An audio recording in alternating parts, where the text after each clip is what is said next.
Assalamualaikum warahmatullahi wabarakatuh. Salam guru penggerak. Kali ini saya akan memaparkan kesimpulan dan refleksi pemikiran Ki Hajar Dewantara Modul 1.1 Koneksi Antar Materi. Perkenalkan, saya Yumiati, calon guru penggerak angkatan 10 dari SD Negeri 3 Sidoarjo, Kecamatan Ampel Gading, Kabupaten Malang. Dengan filosofi Ki Hajar Dewantara, pendidikan dan pengajaran tidak sama. Pengajaran adalah bagian dari pendidikan. Pengajaran adalah proses pendidikan dalam memberi ilmu untuk kecakapan hidup anak secara lahir dan batin. Pendidikan pada hakikatnya adalah menuntun, memberi tuntunan terhadap segala kekuatan kodrat yang dimiliki anak agar ia mencapai keselamatan dan kebahagiaan setinggi-tingginya, baik sebagai manusia maupun sebagai anggota masyarakat. Pendidikan menciptakan ruang bagi murid untuk bertumbuh secara utuh agar mampu memuliakan dirinya dan orang lain. Apa yang Anda percaya tentang murid dan pembelajaran di kelas sebelum Anda mempelajari modul 1.1?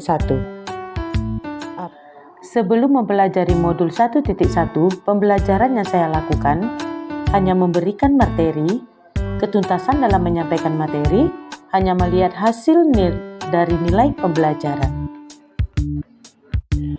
Sebelum mempelajari modul 1.1, pembelajaran yang saya lakukan hanya memberikan materi, ketuntasan dalam menyampaikan materi, hanya melihat hasil nilai.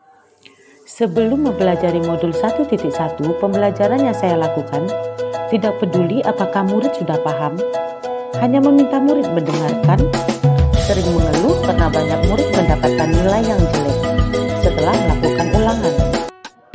Apa yang berubah dari pemikiran atau perilaku Anda setelah mempelajari modul ini?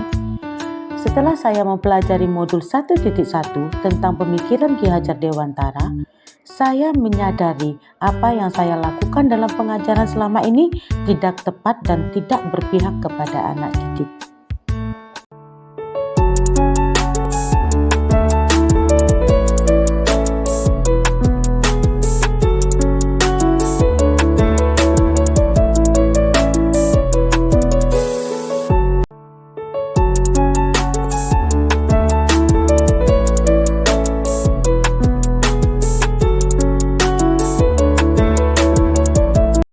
Apa yang dapat segera Anda terapkan lebih baik agar kelas Anda mencerminkan pemikiran Ki Hajar Dewantara?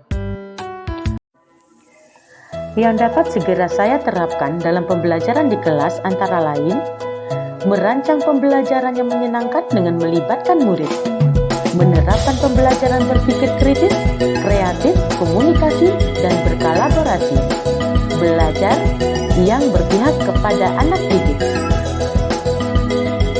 Yang dapat segera saya terapkan dalam pembelajaran di kelas antara lain, merancang pembelajaran yang menyenangkan dengan melibatkan murid, menerapkan pembelajaran berpikir kritis, kreatif, komunikasi, dan berkolaborasi, belajar yang berpihak kepada anak didik.